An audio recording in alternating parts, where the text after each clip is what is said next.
Welcome back to the Future Archive. Today, we examine archive broadcasts from August 18, 2026, a day when the digital world's growing pains were on full display.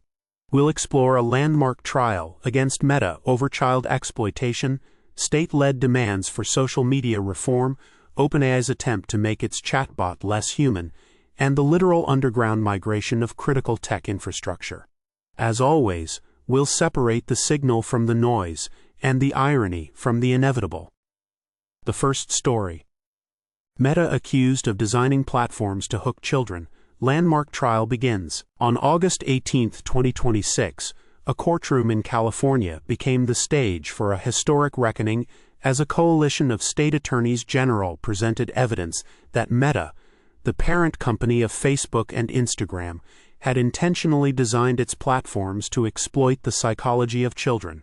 Internal documents revealed algorithms tailored to extend screen time for minors, using techniques like infinite scroll and personalized notifications to maximize engagement. The trial, filed by 42 U.S. states, alleged that Meta's practices contributed to rising rates of anxiety, depression, and self-harm among young users. Testimonies included former employees and leaked memos showing executives prioritized profit over child safety. The case marked one of the first times a major tech firm faced legal accountability for its role in shaping youth mental health. This trial was a turning point in the public's understanding of social media as more than just a tool. It was an environment deliberately engineered to capture attention, regardless of the cost. By 2050, we look back and see this as the moment when the myth of tech neutrality finally collapsed. Of course, structural changes were slow to follow. Mistakes were made, as they often are, when corporations are asked to police themselves. And while Meta eventually introduced new safeguards, the trial's most lasting legacy may be how little it actually changed. Humanity, after all, has a remarkable capacity for normalizing the extraordinary. Some algorithms were simply too profitable to retire. The second story. U.S. states demand structural reforms to Meta's platforms as child privacy trial opens. As the Meta trial began, attorneys general from across the United States escalated their demands, calling for sweeping reforms to Facebook and Instagram. Their argument was straightforward. Meta's business model relied on keeping users, especially young ones, engaged for as long as possible, often at the expense of their well-being. Proposed changes included disabling addictive features for minors, restricting data collection, and implementing stricter age verification. The trial became a symbol of broader frustrations with 21st-century corporate power, where a handful of companies held outsized influence over global communication, mental health, and even democracy. Public opinion polls showed overwhelming support for regulation, though skeptics noted that previous attempts at tech reform had been watered down by lobbying and legal delays. This was the sound of democracy catching up to technology, or at least trying to.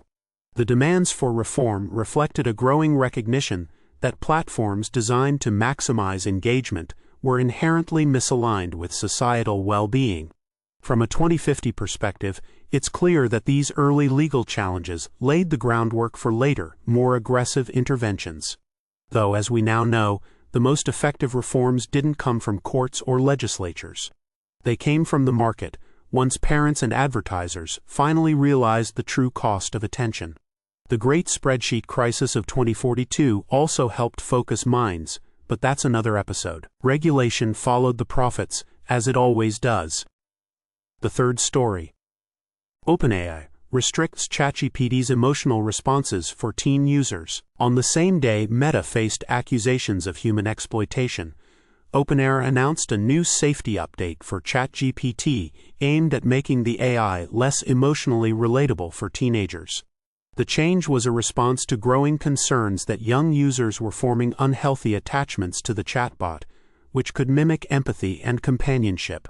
Under the update, ChatGPT would avoid using overly emotional language, refrain from offering personal advice, and limit conversations about sensitive topics like mental health.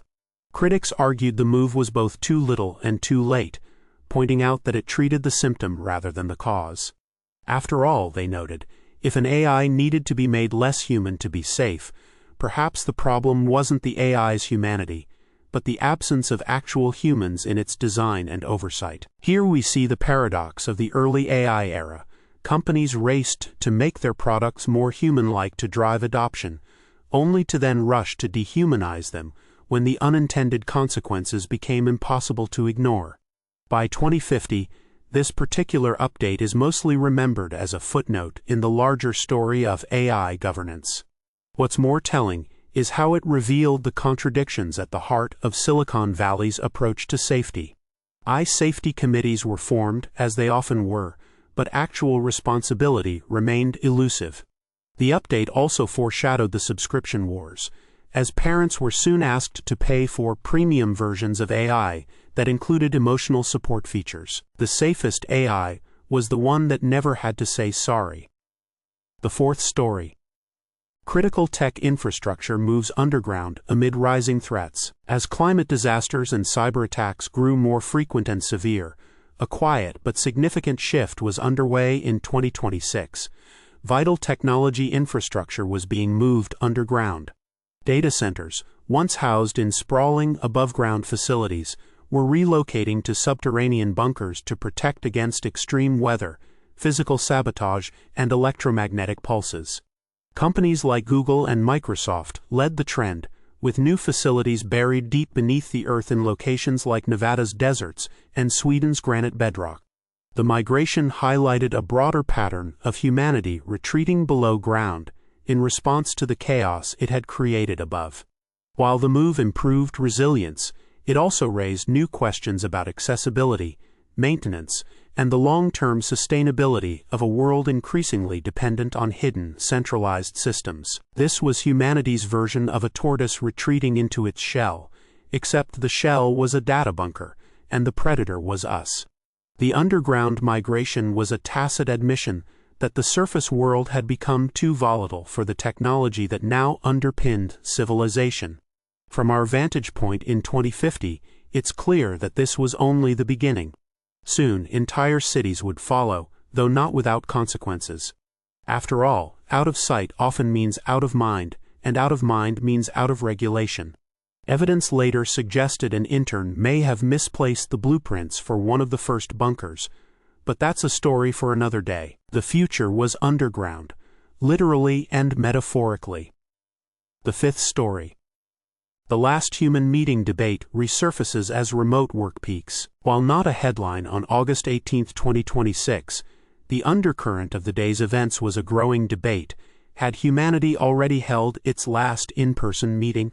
The question gained traction as remote work tools powered by AI became so seamless that physical gatherings seemed increasingly unnecessary. Some argue that the last true human meeting had already occurred, perhaps a forgettable corporate retreat in 2024, or a hastily arranged government summit in early 2026. Others insisted that nothing could replace face-to-face interaction. The debate was more than academic. It spoke to a fundamental tension in a world where technology was making human presence optional. By 2026, 68% of knowledge workers reported attending fewer than 2 in-person meetings per month, and the trend was accelerating. This was the quietest revolution of them all. No single event marked the end of the in-person era, just a gradual realization that the costs of gathering physically no longer justified the benefits. Historians still argue over whether the last human meeting could have been an email. From 2050, we know that the answer, for better or worse, was almost always yes. Humanity's favorite strategy of postponing difficult decisions was made easier by the ability to postpone difficult gatherings. Of course, we also know that the decline of in-person interaction had consequences no one foresaw in 2026, from the erosion of trust to the rise of AI-mediated relationships. The meeting that could have been an email was, in the end, all of them. August 18, 2026, offers a snapshot of a world grappling with the consequences of its own ingenuity. Tech platforms faced reckoning for their role in shaping young minds, while AI tools oscillated between human and machine in ways that pleased no one. Meanwhile, humanity began its slow retreat underground, both literally and in its collective psyche. The past, as always, is not going anywhere. This has been the Future Archive.